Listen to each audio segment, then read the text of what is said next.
പ്രാർത്ഥിക്കാം. പിതാവിനും പുത്രനും പരിശുദ്ധനും സ്തുതി, ആദ്യം എന്നേക്കും തന്നെ. ആമേൻ. പരിശുദ്ധനായ ദൈവമേ, സ്വർഗ്ഗസ്ഥ പിതാവേ, ഈ മാർച്ച് മാസത്തിൻ്റെ 2ാമത്തെ വ്യാഴാഴ്ചയ്ക്കായി ഞങ്ങൾ നന്ദിയും സ്തോത്രം അർപ്പിക്കുന്നു.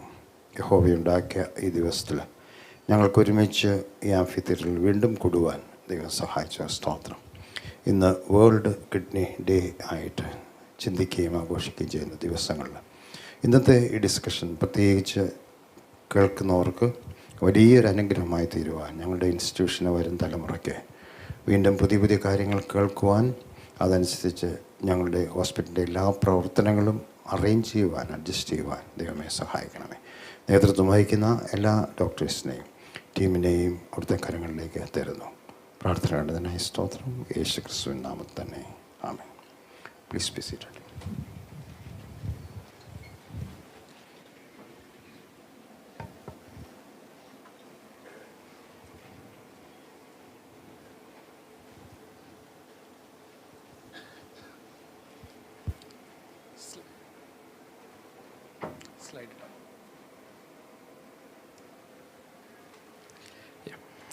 Good morning. Today it's a World Kidney Day, and this year the theme is on preventive nephrology, and this is one big area which is very congruent with preventive nephrology. So this is called CKM. So we are launching a project called the CKM project. CKM means Cardiovascular-Kidney-Metabolic Syndrome. I'm just taken poll. How many of you have heard of this term CKM syndrome before seeing the flare of the quest?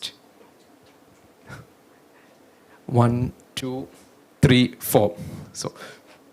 So four raised hands I can see. And I've also not heard 1 year back. And there's a story behind it. One fine day, I got a snap of a PowerPoint slide. One great person with a lot of wisdom and foresightedness went for an NCD conference and took a photo of a PowerPoint slide and sent it to nephrology consultants. And this content in the slide was on CKM syndrome. I thought, what is it? I never heard about it. I've never learned it in the textbooks. I'm very reasonably fresher. I'm not heard about it. So what's happening? And then I had to search for it. I read about it. And I understood that it is Cardiovascular-Kidney-Metabolic Syndrome, which is a newly coined term for integrating the different entities of the metabolic syndrome, which is affecting the heart and kidney, and which is something which is very deadly combination, which increases the risk of cardiovascular mortality, which increases the risk of progression of the kidney disease to the end stage. And in reality, in the United States statistics, 20 to 30% of the adults in US is suffering from CKM syndrome. And we don't have data as such in our community because this is a newly coined entity. And hopefully we are planning to have our own data. And the basic crux of this is the metabolic syndrome, which is mainly related to the abdominal obesity and visceral obesity particularly, producing a lot of bad hormonal changes, oxidative stress and all, and ultimately leading to cardiac risk and renal risk. And if the kidney is affected, it damages the heart, and if the heart is affected, it damages the kidney, because these two organs are interconnected. So the patient goes into a vicious circle where the things goes uncontrolled, and one disease perpetuates the other, and ultimately it progresses to mortality, end-stage kidney disease and cardiac disease. So who is the person who triggered us to deal and to know and read about this and start the program? Can someone answer? Okay, let me invite Sir to just to brief you, and then we'll start the program. Thank you, Arun. This is a department that I love working with Rajesh and Gio and Arun and Shamnath and Sneha and the whole team. And there are 3 reasons for it. One is, as far as they are concerned, their patients are first. So our patients first campaign, I would always put them right in front because they never say no to any patient. I have the privilege of sitting in with them in the OPD, so I know how much our patients they are looked after. So that's the first part of the story. The second part is something that I want to, first part also, the second is also something that I want to leave with each one of you.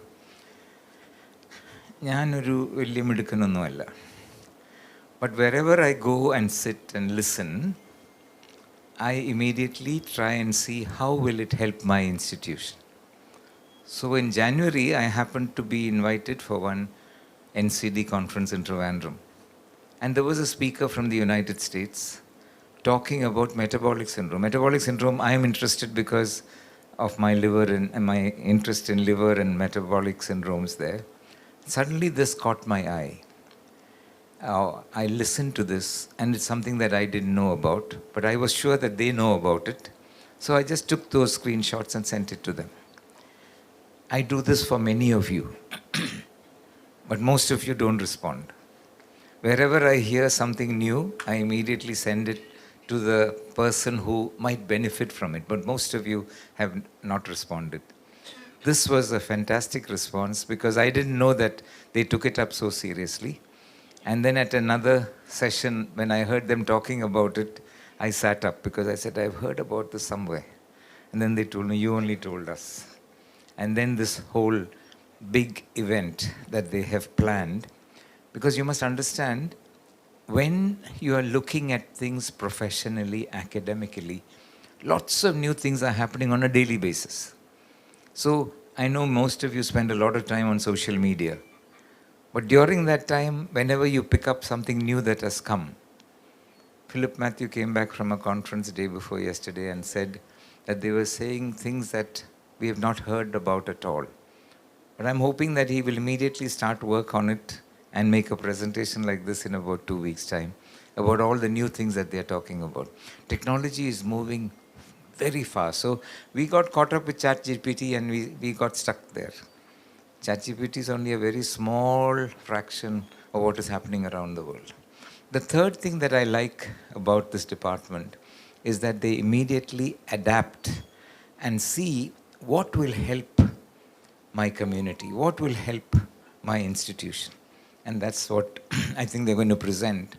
Because listening to them, I realize that there are a lot of things to learn because it's totally new. And everybody wants to learn about it, and that's why all of you have come. But they immediately adapt into what the country needs, because the healthcare is going in a skewed way in the country, and we have to be leaders in preventive healthcare. So thank you, Arun. Thank you, Team Nephrology. We look forward to an exciting session. Tomorrow, എനിക്ക് കുറേ നാളായിട്ട് acid-based balance നല്ലതായിട്ട് പഠിക്കണമെന്നുണ്ട്. അത് നാളെ ഉച്ചയ്ക്ക് they are teaching you all about acid-based balance. I would encourage students to cut your other classes and come and sit and listen to it here because it's going to be very educative. Thank you. So, this is a vicious, deadly combination.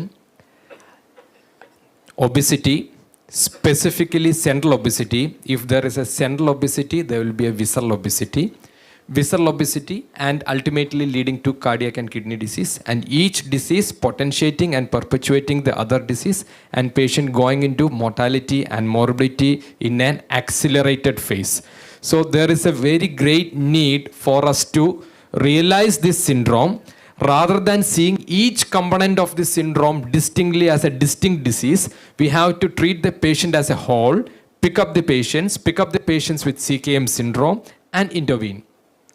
And there are a lot of stages for CKM syndrome. Stage 0 means no risk factors. Stage 1, excess body fat, especially around the belly and prediabetes. Stage 2, metabolic risk factors like high blood pressure, high triglyceride, and type 2 diabetes or chronic kidney disease. And stage 3, where the cardiovascular disease comes in, and the patient is of high risk. And stage 4, established cardiovascular disease. We'll come into it later. And we are always number 1. See, total diabetes. 23.6% of the adults are diabetes in Kerala. And pre-diabetes, 18.1, hypertension, 44, hypercholesterolemia, 49, hypertriglyceridemia, 30, low HDL, 69, generalized obesity, 42, abdominal obesity, which we are more concerned about, 56% in rural, even in rural, and physical inactivity, almost 70%. So see why the equity investors are trying to buy shares of the hospitals in Kerala, because all these patients will progress to severe morbidity, develops all disease, cardiac disease, liver problems, kidney problems, and they requires a lot of costly treatment. And so Kerala is a fertile soil for investing in health, for capital, for equity investors to buy hospitals, because this is what they are aiming at. So all these patients, all these people may progress to severe major organ diseases requiring dialysis, cardiac interventions. So that's why Kerala is a fertile soil. And the project, we have different objectives for this CKM project. Objective number 1 is, as of now, we only have this data, but we don't know how much is a CKM syndrome. So rather than the CKM syndrome means a combination of this, which is making the patient at higher risk for end-stage kidney disease, higher risk for cardiac disease. So we don't have our data. It will be very great if we can have our own data. We need a prevalence of CKM syndrome in our community. So we, in collaboration with the community medicine department, and Dr. Saritha is already doing the NCD project in Tiruvalla. So we have a preliminary data about how the NCDs are in our community. And so we'll be collaborating with community medicine department, and just we'll hear 5 minutes from Dr. Saritha.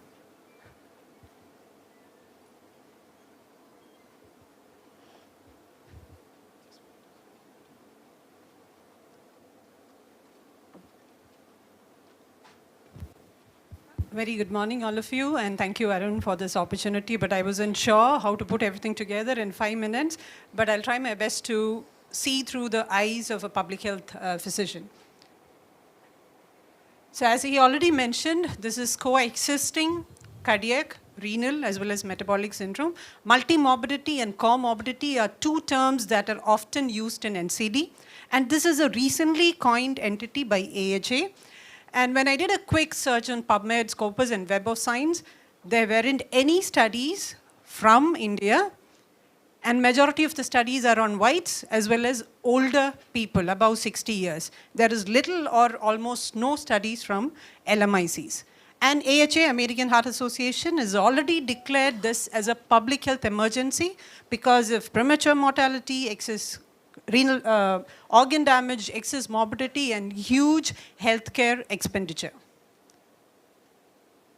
So sorry for this busy slide, but this is the one available study from US, which has looked at the prevalence of CKM across ages and across severity of disease.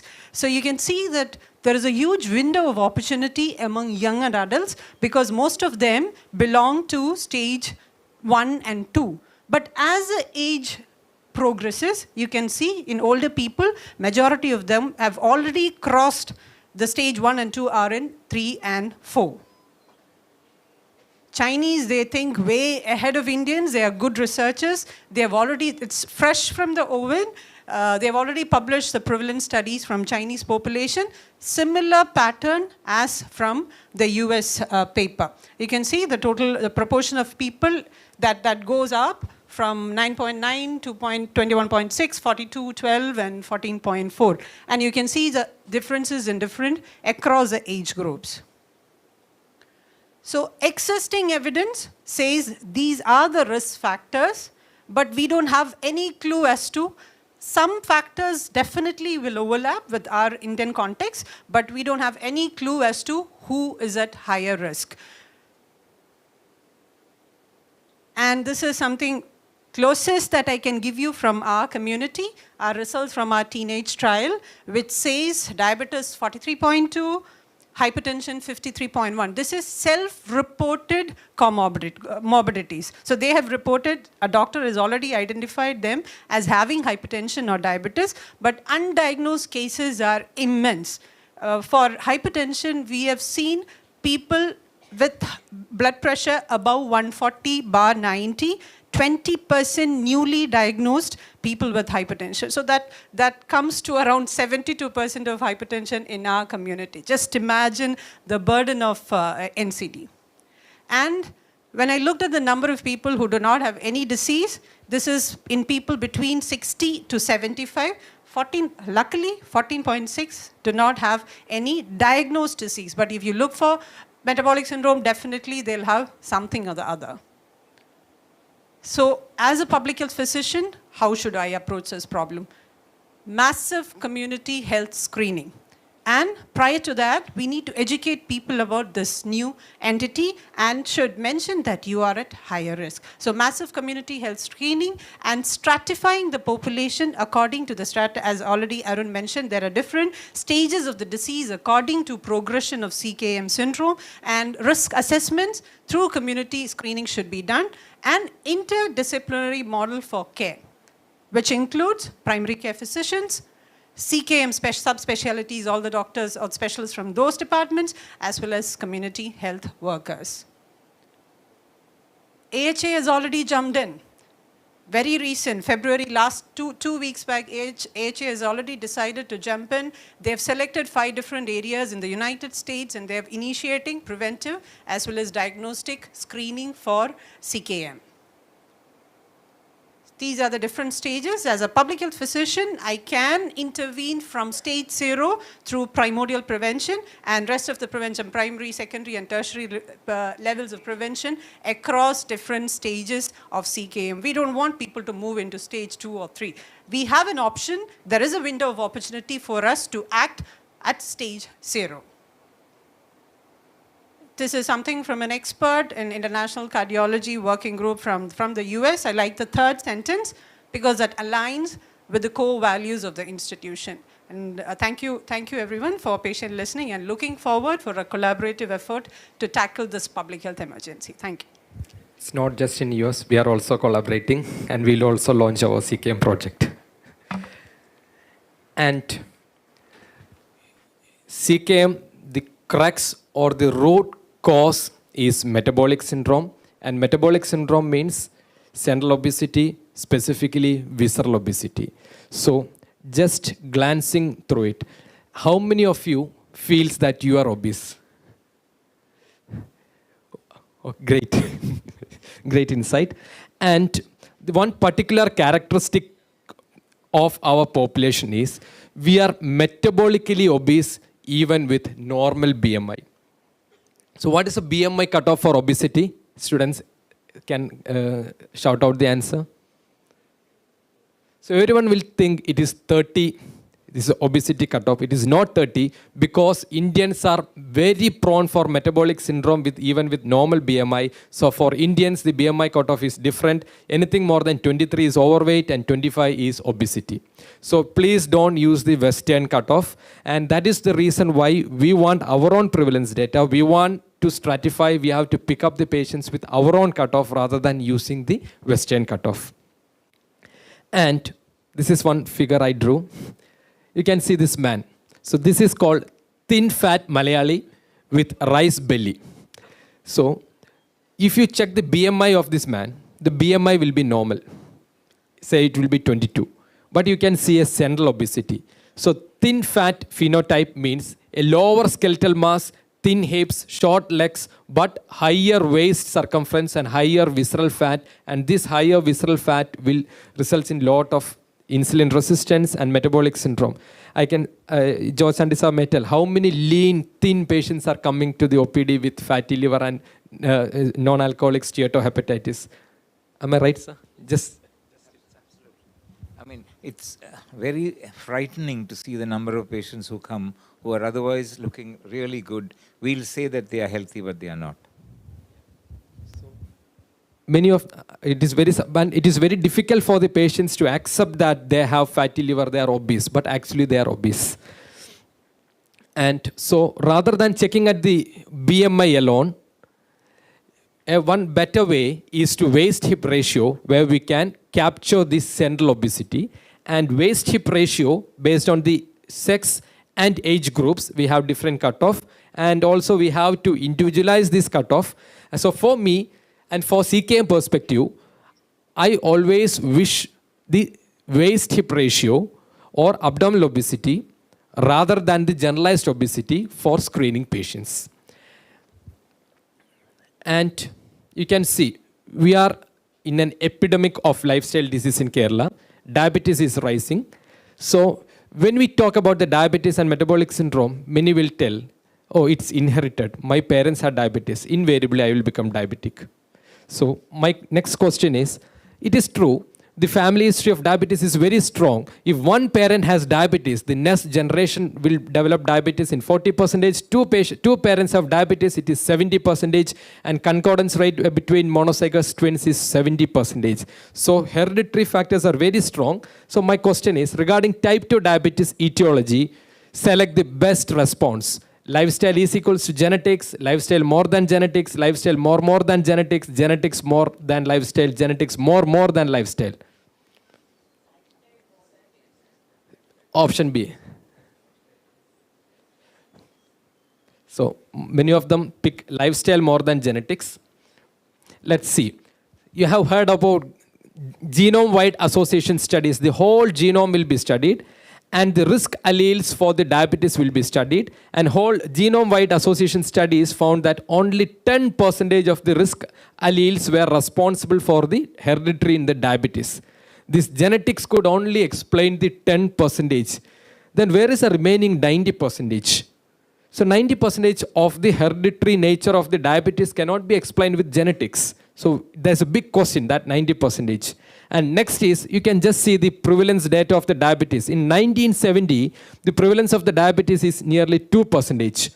Now, the prevalence is 24%. That is, after 2 generations, the prevalence of the diabetes in our community in Kerala is increased by 10 times.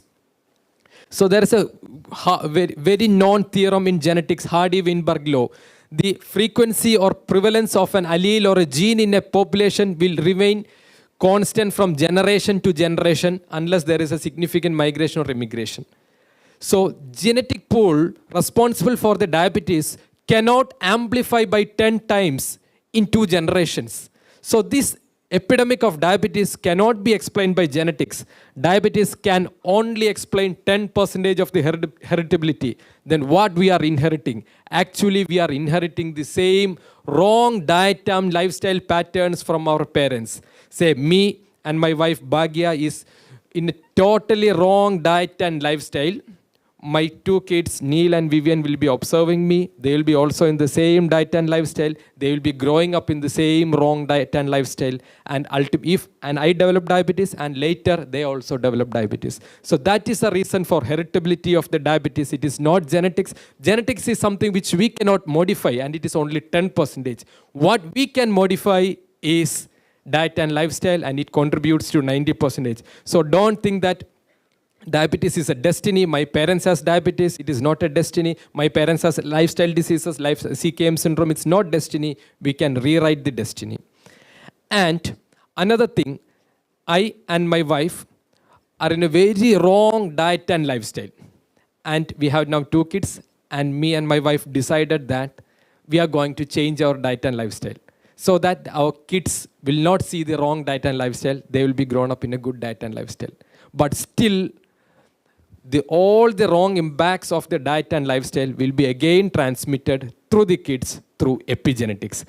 Epigenetics means with a wrong diet and lifestyle, there will be a lot of wrong changes, bad changes in the DNA through histone acetylation, histone deacetylation, post-translation modification of histones, DNA methylation, and this wrongly modified the genetic things in the sperm and the ovum is transmitted to the next generation. So even before the kids were born, if I had a wrong diet and lifestyle, I will transfer the risk to the next generation. So epigenetics also contributes. So the key point is, even though the type 2 diabetes, the hereditary impact is very high, say 40 to 70%, still 90% is lifestyle. So the correct answer will be lifestyle more than genetics. And we have the objective 2. So this is all diet and lifestyle correction. So we need something, diet correction. So we're going to seek the help of the diet and nutrition department of our hospital. Already they are coming up with a lot of innovative ideas. So I hope Dr. Jyothi can enlighten how she can collaborate with us, and we'll be obviously collaborating, and we'll be rolling out all the efforts to prevent this menace in our community. Over to you, Dr. Jyothi. Thank you, Dr. Arun and team. So in this part, I am going to take about the diet in the CKM. We know that WHO health report is saying like weight contributes globally to heart diseases 21%, cancer 88 to 42%, and diabetes in 58%. And there is kidney failure also contributed by obesity. So obesity, in this, how the diet will help in reducing or the remission of obesity is the talk. And actually, we know that we have a lot of foods available, very commonly available, lot of processed items and lot of easily available convenience foods are available in our market. So, is it helpful to modify it into a personalized diet which is very low inflammatory and which will be providing a lot of nutrients to our body, so that it will be helpful to reduce the lipid profile, BMI levels, and the waist circumference of the patients as well as the normal individuals. So already Dr. Saritha has mentioned about the different stages of CKM syndrome. So where the diet has to be focused on. The first thing is in stage 0, we have to focus on the primordial prevention. So for that, we have to follow a healthy lifestyle. For that, 8 essential points are mandatory. The first one is a healthy diet, participation in the physical activity, avoidance of nicotine, healthy sleep, healthy weight, healthy blood glucose, blood lipids, and blood pressure, so that it is easy for us to not to develop the risk factors. So the second stage is excess and dysfunctional adipose tissues. So each individual will be having some risk factors like overweight or obesity, especially as Dr. Arun has mentioned about abdominal obesity. It is mainly because of the dysfunctional adipose tissue, which will not be producing adequate amount of adiponectin, and that itself is contributing to insulin resistance and inflammatory problems. And also there will be decreased production of satiety hormone, leptin, and most of the persons will eat more. That is how we develop obesity. And in this stage 1, there is no much more metabolic risk factors, but even we can see the elevated BMI of greater than 23, waist circumference of greater than 80 in women and greater than 90 in men, and fasting glucose levels should mostly be more than 100 or 125, up to 125, and HbA1c levels will be between 5.7 and 6.4. So in this stage 1, and the second one is a stage 2. In stage 2 also, there will be a lot of metabolic complications like hypertriglyceridemia, hypertension, metabolic syndrome, diabetes, and CKD. So in both stage 1 and stage 2, what we have to do is a remission. Because whatever symptom we are developing, we can give remission to that. So it is possible to prevent the disease rather than developing the disease and treating it. So there are some dietary guidelines which was developed by ICMR and NIN 2024, in which we have to eat a lot variety of whole grains, millets, and pulses, at least 2 glasses of milk, which is low fat, daily, or equivalent milk products can be taken, and 4 to 5 serving of whole vegetables which are of different colors, and fruits, which one serving is equal to 125 grams. And encourage intake of salads, and substitute the nuts and oils with the unhealthy fats. Saturated fats and trans fats can be substituted with the nuts and oil seeds. Then non-vegetarian replacements like egg, fish, lean meat items can be taken, and vegetarians can opt for paneer, soya, and legumes and mushrooms. These are the high protein sources. And minimum of 1.5 to 2 liters of water has to be taken. and small frequent meals rather than the regular meals. Then never skip your breakfast and always have your dinner early and choose healthy snack options. Follow a healthy dietary guideline whenever you go outside and take the food from restaurants also. Then the salt intake has to be less than 6 grams, and the sugars, the refined sugars or sugar items, the energy from the sugar items should be less than 5%. That means if you're taking a 1500 kilocalorie diet, you can take 3 to 4 teaspoons of sugar, not more than that. So this is a new concept which we have developed as a new venture of the Department of Clinical Nutrition and Dietetics, where we focus on the nutritional science which promote the holistic well-being of the community. And the primary focus we have given to our staff and the patients, and the mission of our program is to enhance health and optimal nutrition. And we have some, the first program which we developed was BITE, that is Believo's Innovative Taste Experience, in which balanced foods in an innovative and tasty way, and which will also help you to keep you energized all the times, and which will be a combination of micro and macronutrients, which includes seasonal availability of all the ingredients, and also incorporation of nutrient-dense snacks and mid-morning and mid-evening snacks as the healthy options, which will keep you keep your fatigue levels lower at your working hours. The objectives of BITE is to promote the healthy eating habits and enhance the nutritional status of the staff and inpatients, ensure a balanced and timely meals, and to improve the overall health and well-being. And there are special features of our BITE, so in which we are providing indigenous foods. Right now we are giving only indigenous foods which we can prepare at a kitchen level and can be provided to our staff and patients. But we have another options, like we are planning another ideas of incorporating the latest, you're all aware of the latest technologies and in food processing and all. Anybody's heard of vegetarian protein, plant-based proteins? Nowadays we are taking a lot of whey-based protein foods, which we are using it in gym, after going to gym, and for better well-being we are taking a lot of whey protein items. But we have another options like vegan proteins, like the commonly available jackfruit. It is available everywhere here. So jackfruit can be mixed with soya meal and can be prepared as a separate vegan protein source. That is a new innovation. So what our innovation hub is planning is, like, we are incorporating different items to make it into innovative ideas.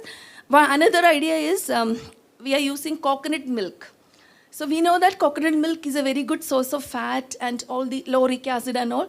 So it is very good. But what is lacking in coconut milk? Anybody can say? Is there protein? Protein is not there. So we can incorporate some isolated protein sources in the coconut milk and can be given to our patients, so that it will help them to improve their health and improve their muscle. And can anybody say, other than whey, any other protein, good protein sources? But sir, pulses and all, it is not having high bioavailable proteins. Cocoa is not having too much of proteins. Fish is a very good protein. So is it, like in India, Kerala and Goa is, lot of people are consuming fish, but in other states and all, we are not seeing that kind of eating pattern. So if we are going abroad or we are going somewhere like from Kerala to other states, we can carry this fish protein isolates. Fish protein isolate is a good option. So it is very easy to incorporate in the patient meals and can be given. So these are the new ideas which we can develop through our nutrition innovation hub. But we don't have the facility, but we have to take some MOU with some food processing institutions or technology. We have to adopt these ideas. Then the other thing is, like, everybody likes chips, right? Banana chips, jackfruit chips, potato chips, very tasty. But all these are prepared at high temperatures, 120 to 130, 150 degrees Celsius, and it is causing a lot of problems like creation of acrylamide, which is a carcinogen. So, which is dangerous. We know that, but we need it. What we should do? We have to use some other technology. Like we have to use a short temperature heating method like vacuum impregnation or some kind of cooking methods to get the properly cooked jackfruit chips or the banana chips. And right now they have launched, like the ICAR has launched a new product which is called as jackfruit chips and banana chips, which is vacuum impregnated. So these kind of technologies can be adapted to our institution also, so that it's easy for us to consume these items without much ill effects. Okay, so that is what we are planning next level. So we have to have some other institutions in collaboration to do these kind of special food items. So the second aspect is the lifestyle clinic. Lifestyle clinic is a combination of 3 multidisciplinary team approach in which the dietary management along with the physiotherapy and the mental health well-being is focused in this. For in the lifestyle clinic, actually we have to focus on reducing the weight of the patients or those who are coming as customers. At least 10% if you can reduce within 6 months, that would be beneficial. But regularly you have to follow the physical activity and the behavioral therapy also. So how this dietary management help us in controlling this CKM? Actually, I said like in the stage 2 and stage 1 and stage 2, remission is possible. So how will you check, like how is it possible? Like, do you think like if you are losing weight, you are like completely becoming normal? Simply checking weight is not, it will not be helpful. So you have to check the body composition analysis. We have to check whether your fat percent or the lean mass has increased or the fat percentage in your abdomen has reduced. So this is what, not only the weight, but also the body composition analysis is very important. And in the remission phase, you can follow. How we help you is by following a low-calorie diet of 800 to 1200 kilocalorie for at least 6 months, so that you will be able to reduce your 8% of your current body weight. And the research studies has also seen some, it has also shown some beneficial effects. And another method is very low calorie diet of 250 to 800 kilocalorie produce, which can be much better when compared to the low calorie diet, but it cannot be continued for a long period of time, so that initially we start with a very low calorie and we can later on we can catch up with the low calorie diet, so that it is very easy for us to control these metabolic conditions. So the future is prevention is the key to our current rise in the obesity. Maintain ideal body weight. Lifestyle management is very important. Modification of workplace food will be helpful. And also regular physical activity. We can also give exercise breaks, sir. That will also helpful. Thank you. Thank you. Just standing up, just rising from the chair, just walking, or just pushing, taking the patient outside the OPD room, helping. So just rising from the chair every 90 minutes is enough, I think. So that is also recommended. It's a break which gives benefit for the patients and others. And also, we are collaborating with the lifestyle clinic so that our the CKM patients will get remission in the stage 1 and stage 2. So we are in discussions and we'll be launching it with the nutritional hub. And next is regarding the severe risk. That is something which we are all very much concerned. The CKM patients, if we have an early diabetic nephropathy, we have 100 patients with early diabetic nephropathy here. Creatinine is normal, just microalbuminuria. And if we follow up these patients, all these 100 patients will progress to diabetic nephropathy and goes to end-stage kidney disease and may require dialysis. But the reality is only 50% reach the end-stage kidney disease. Remaining 50% will die in the due course. And the most common cause for the death is cardiovascular mortality. So that is something which we are very much concerned. We want, it is, if I have a CKD patient, my concern is not treating CKD. My concern should be collaborating and picking up high-risk patients and reducing the cardiovascular risk, because we got lot of things we can do if the patient is having high risk. So we can have tools, and also this is objective 3, pick up CKM syndrome patients with high risk of CV disease using risk prediction tools and intervene early. And over to you, Dr. Leena. Yeah, first of all, I want to congratulate Dr. Arun to arrange this. It's definitely a new term, CKN.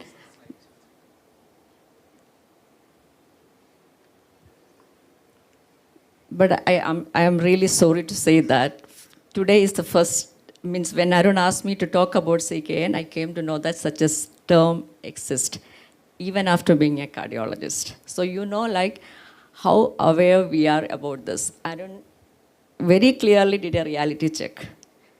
Less than 1% of us know about the term, about the concept, and what we can do. So, and he asked me about, and I'm also very happy that Dr. Nanda sir was the first person to come out about to have a CKN clinic almost a year back.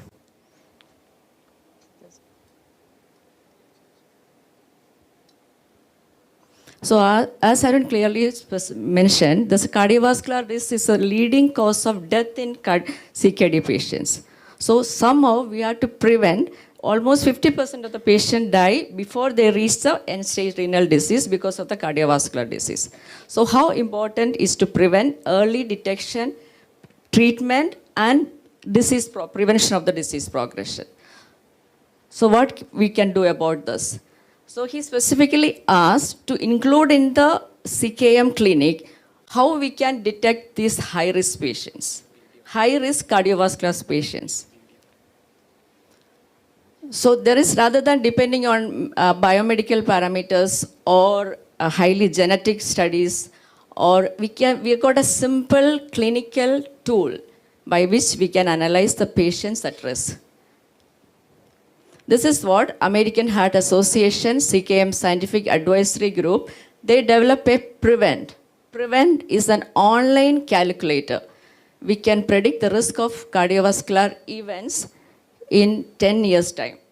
So what are the new tool includes? It's compared to other earlier Framingham study. We used to use like Framingham risk group study, but that excludes the race. We cannot extrapolate that American study into our Indian population. So what the beauty about this risk calculator is, it includes BMI. So it includes the metabolic parameters also. And it also extends the age from 30 to 79. So earlier all the scores used to from the age of 40. So this extended from very early 30 to 8 years. And this also excluded. So another important parameter to mention is this table is better defines the effect of CKM condition. This is Prevent is a very specific for CKM patients. So it's very simple. Any healthcare, any physician, cardiologist, nephrologist, or any physician or any clinical healthcare, clinical specialist, they can use this calculator.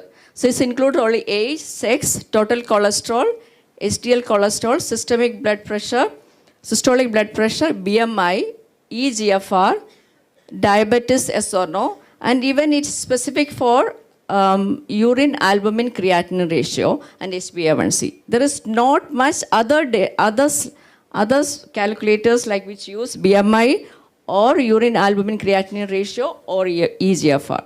This scoring system is basically for CKM. So this is already explained. So I will just want to conclude. So our cardiovascular risk begins at the stage 3. And our interventions also to detect at the stage 3 CKM, stage 3 and stage 4. So I want to conclude with a video where we can see that how important is CKM. can exit, I think.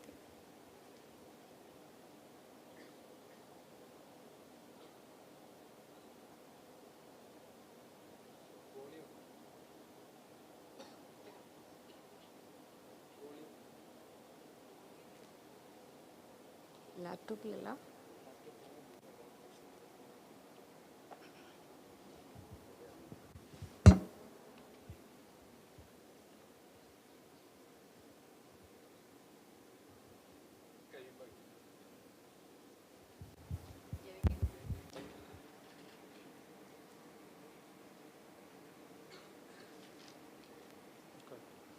So we'll have a video also. And next very important thing is laptop important thing is blood pressure. So blood pressure, high blood pressure will invariably occurs in CKM syndrome. And the problem with the blood pressure is there is something called blood pressure variability. Your blood pressure is not same every day. There is a day-to-day variation, minute-to-minute variation, visit-to-visit variation. So this blood pressure variation should be picked up because this blood pressure variation is an independent risk factor for cardiovascular mortality. And there is a nocturnal BP dip because the nocturnal BP usually dips 10% during sleep. And if it is not there, that increases the CV risk. So to pick up this, we have an home BP monitoring and ABPM project along with this, because we are motivating all the patients to buy home BP machine and monitor the BP and bring it to the hospital because it gives a better reflection of the actual BP. And also we have a 24-hour ambulatory BP monitoring which is done in home base as a part of the CKM project. And next is obstructive sleep apnea. Obstructive sleep apnea is very, very common in CKM patients. The patients do snore at the night, and they have morning lethargy, and this patient is getting hypoxic during sleep, and it results in increased risk of kidney disease progression and cardiac disease progression. So somehow we have to have a way to pick up OSA from the community very easily.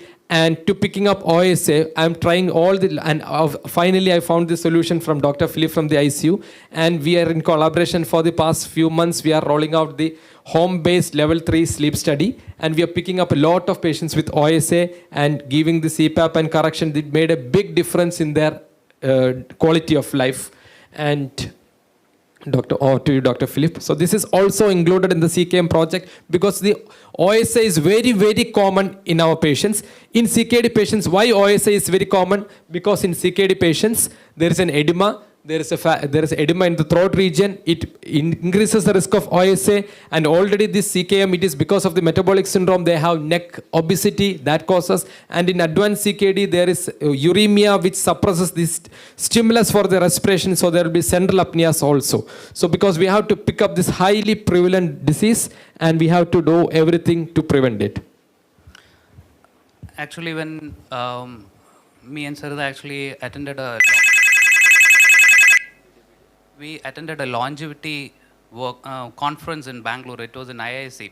So the reason we went there was because Saritha's topic is about, her research is all about aging. And fortunately, I was able to listen to one or two sessions. What they were talking about was aging of organs. So each organ ages differently. And we see a lot of critical illness and how organs age and which organ is affected first and all these things. I related with the aging of the organs. And why aging occurs? So many theories were discussed. What interested me a lot was the current concept of inflammation, oxidative stress, and things like that. Your diet and inflammatory. The new term that has come up, I've been seeing a lot of videos on anti-inflammatory diet. So there is a lot of inflammation, and what causes all this oxidative stress? We all know. We are listening to work-life balance, lack of sleep, and things like that. So it's not just the sleep. So what they were talking about is not just sleep, but uninterrupted sleep for about 6 to 9 hours. 7 to 9 hours was what they were talking about. So I'm not a sleep physician. I am involved in this project just because the critical care department and the respiratory therapy team runs the sleep study program of the hospital. That's the only reason why I'm standing here. We'll just go through how the sleep study is done.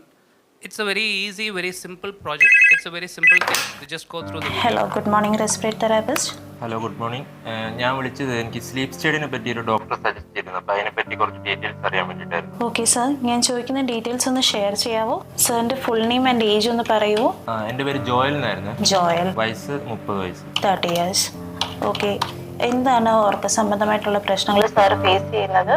രാത്രിയിൽ main issue എന്ന് പറഞ്ഞു കഴിഞ്ഞാൽ കൂർക്കമരിയാണ് main issue. അതുപോലെ തന്നെ ശ്വാസം കിട്ടാതെ ഞെട്ടി എഴുന്നേൽക്കുന്ന അവസ്ഥകൾ ഉണ്ടാവാറുണ്ട്. അപ്പം അങ്ങനെ വരുമ്പോൾ രാത്രി ഉറക്കം ഭയങ്കര ബുദ്ധിമുട്ടാണ്. ഓക്കെ, സാറിൻ്റെ ലൊക്കേഷൻ വരുന്നത് എവിടെയായിരുന്നു? എൻ്റെ സ്ഥലം അടൂരാണ്. ഞാൻ അടൂർ ടൗണിൽ തന്നെയാണ് താമസം. അടൂര്. ഓക്കെ, അപ്പം നമ്മൾ സ്ലീപ്പ് സ്റ്റഡി എന്ന് അത് വേണ്ട. നമ്മൾ ആക്ച്വലി പോർട്ടബിൾ ഒരു മെയിൻ സെൻസർ, അത് എപ്പോർട്ട് സെൻസർ ആണ്. അത് നമ്മൾ ചെസ്റ്റ് ലെവലിലായിരിക്കും നമ്മൾ യൂഷ്വലി കണക്ട് ചെയ്യുന്നത്. മെയിൻ സെൻസർ അത് എപ്പോർട്ട് സെൻസർ ആണ്. So this video is for the public actually, and what they are trying to do is what happens when you request for a sleep study. They'll go through the process, they'll explain what it is, they'll ask for a few questions, and they'll explain what are the machines that are being used. We have brought the machine here. You can just show it. And also what they have to be prepared when the technician comes to your home, and how they fix it, and whether it's dangerous, all those things. I call the respiratory therapist if I get a patient, and they will go to their home. Very great service they are providing. It's a very small machine, respiratory machine. So with a very small machine, our respiratory therapist will go to the patient's home if it is around 30 kilometers radius.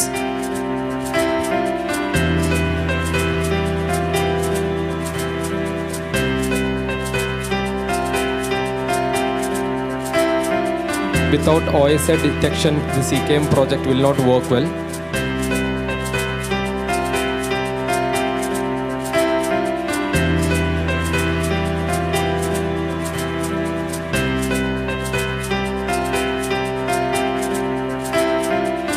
So there are three components. One is the chest expansion, the sensor for the chest expansion that is being tied around the chest. And then you've got a nasal prongs which assess the വാഷ്റൂമിൽ പോകുന്നതിന് കുഴപ്പമൊന്നുമില്ല, പക്ഷേ ഈ connections ഒന്നും ഊരി പോകാതെ ശ്രദ്ധിച്ചു. So the nasal prongs will assess the flow, the respiratory flow. The chest sensor will actually measure the chest expansion, whether the inspiration expiration is adequate. So we've got an oxygen sensor, your SpO2 probe, which measures the oxygenation. These are the three things that are measured. Patient, and he will go comfortably to the sleep, and next day morning they will come and retrieve it.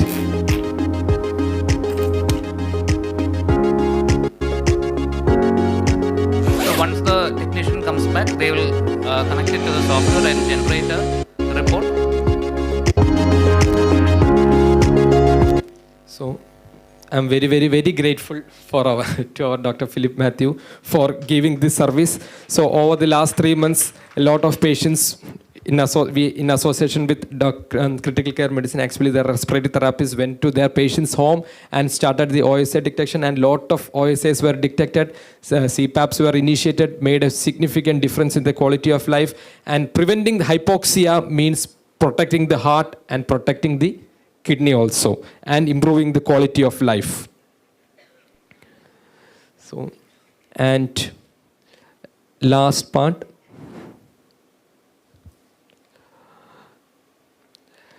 we need precision medicines. We have 2 people with same weight, same height, same duration of diabetes, same, all risk factors same. But one person will progress to all the morbidity very fast, and second person may not progress that fast, because both 2 individuals are different. So can we approach these patients, CKM patients, more precisely? More precisely means there will be a molecular testing, genetic testing, and all this are very costly thing. But Dr. Cleetus has we told that they will give all the supports for precision medicine at the lowest cost, Janagiya cost. And over to you, Dr. Cleetus, for the last part. Precision medicine is also included in the CKM project.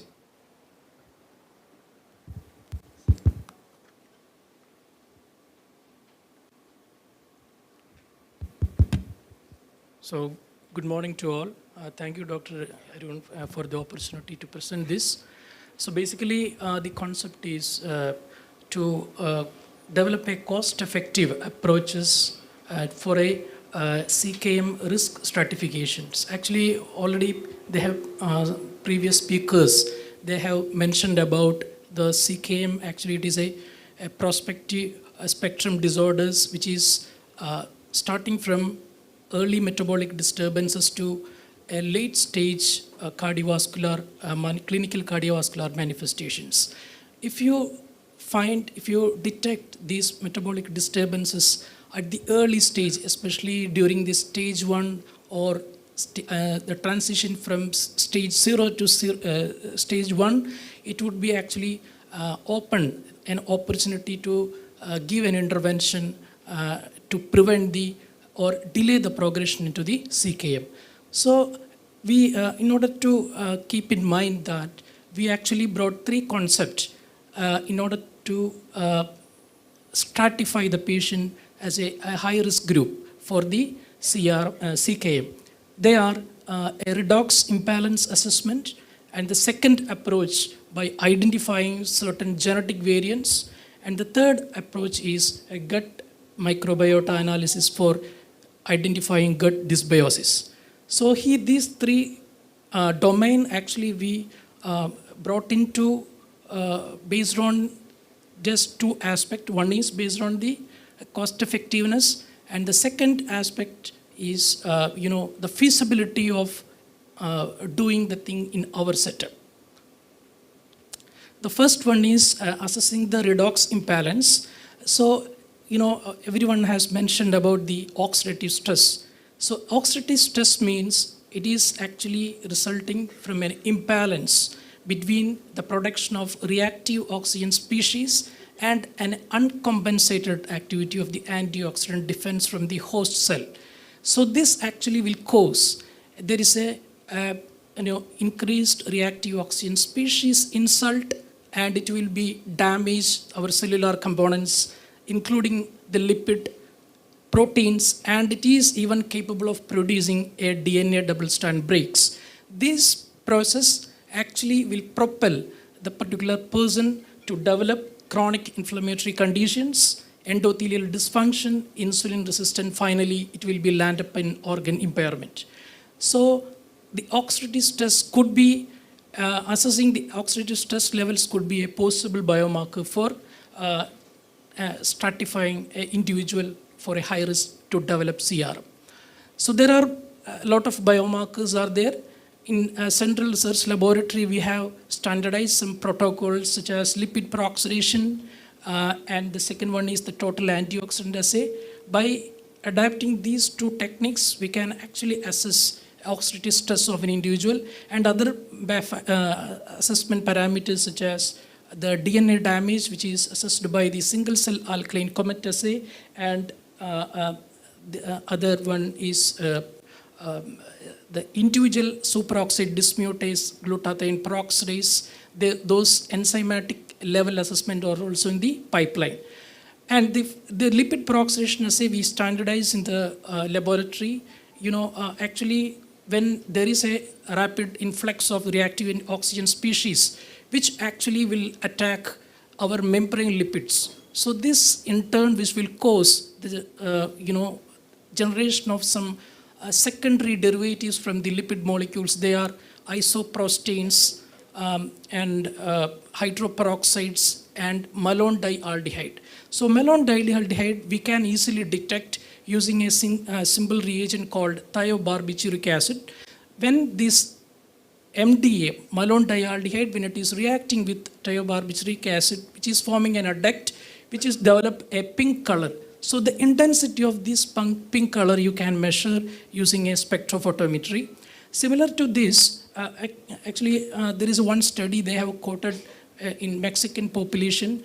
So the visceral abdominal fat, that is one of the early features of the CKM. It is highly correlating with the oxidative stress in individuals. And the second aspect of an assessment is total antioxidants assay using a chemical called ABTS. This assay also actually will be one of the parameter you can assess the redox imbalance, and the production of the reactive oxygen species may be normal in some individuals, but their antioxidant defense may be impaired. So that antioxidants can be assessed by this ABTS assay using a simple spectrophotometric method. Coming to the second domain, the genomics part, there are some genomic determinants actually will be predisposing some individuals to develop CKM. So there are, these are some of the genetic variants. Actually, if it is present in an individual, those will be bearing the risk for developing the CKM.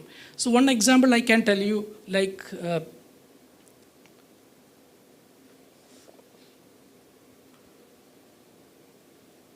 so can I go back? Yeah, yes. So one example I can tell you about the apolipoprotein genotyping. So apolipoprotein genotyping, which we have done in the Central Research Laboratory. So there are 3 genetic variants for the apolipoprotein E. So there are E2, E3, and E4. If an individual possesses the E4 variant, actually those individuals having a high risk of developing neurodegenerative diseases such as dementia and other Alzheimer's, etc. The similar way, we can actually find out the variants like these enlisted genetic determinants in patients, and you can classify as a high-risk individual. And another third stratification we are brought into based on the gut microbiota profiling, and now the contemporary research is heavily focused on the gut microbiota composition. So the gut microbiota actually, it is actually modulating various cellular events like the inflammation, oxidative stress, it is associated. So there are certain set of bacterial populations which you can estimate directly using quantitative real-time PCR. An example is if the Firmicutes bacteroidetes ratio, if it is increased, those patients, those individuals are more susceptible for developing obesity and insulin resistance. The classical way of approaching the gut microbiota signature is, you have to isolate the DNA from the stool sample, and the DNA which you are subjecting for the next generation sequencing. That is a costly affair. But if you know there are certain bacterial species which will predispose for this CKM, what you have to do, you have to isolate the DNA, and finally you can subject it for a cost-effective quantitative real-time PCR by adapting the chemistry such as cyber green chemistry rather than going for a probe green-based chemistry. So I would like to conclude that the early identification of CKM risk factors through oxidative stress biomarkers, genomic screening, and gut microbiota profiling will pave the way for an opportunity to intervene, and thus in turn it will prevent or delay the progression of the CKM. Thank you very much. And Dr. Cleetus will assure that he will make most of this in reality for helping and boosting the CKM clinic. And we'll just end up with a video. And my primary, my cardiologist, my nephrologist, they're all connected. They can see each other's notes. So to me, in my mind, I'm thinking, oh, everybody's going to be on the same page. And I didn't find that to always be the case. For a long time, I didn't even see my nephrologist. I didn't worry about my kidneys. I'm like, I got bigger fish to fry. It's really this new cardiologist that said, Mitzi, those are connected. It wasn't until I started working with the American Heart Association that I'm hearing CKM syndrome. This is what I've been saying for how many years now? Like, oh my gosh, we're finally being heard. And I remember just sitting there crying like, holy cow, we're being heard. And I'm not crazy for thinking that this is all intertwined. And I just feel like for so many years I was told that I wasn't doing enough. It's not all my fault.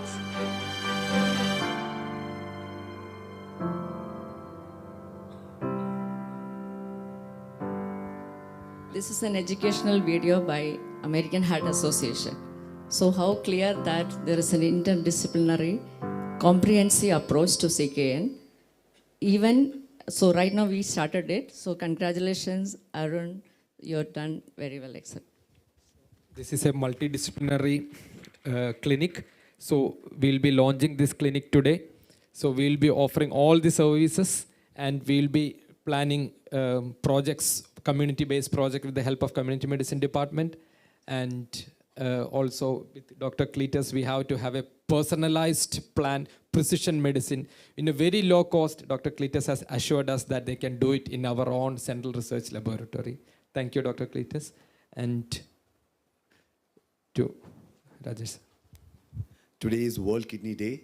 So may I take this opportunity to invite all of you to come towards the central courtyard for a program which we have planned. Thank you all. Hope to see you all downstairs.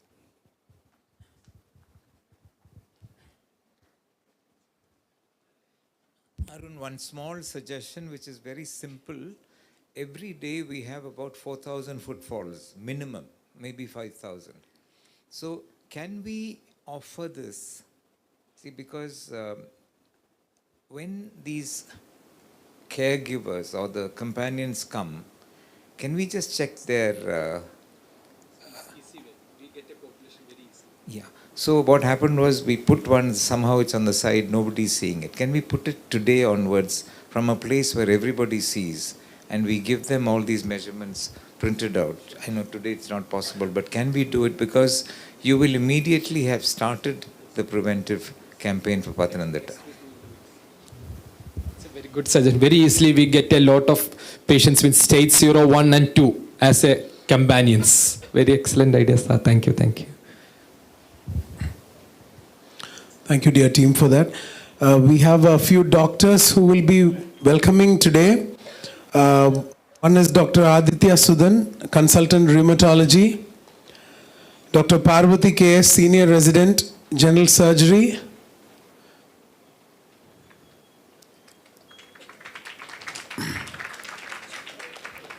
Okay. Can you please come forward?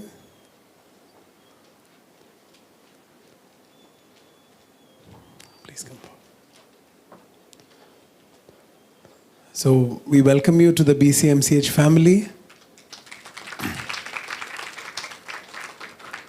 And we also have Dr. Parvati and Dr. Aishwarya from the Department of Pharmacology. I don't think they're here. Okay. So welcome. Thank you.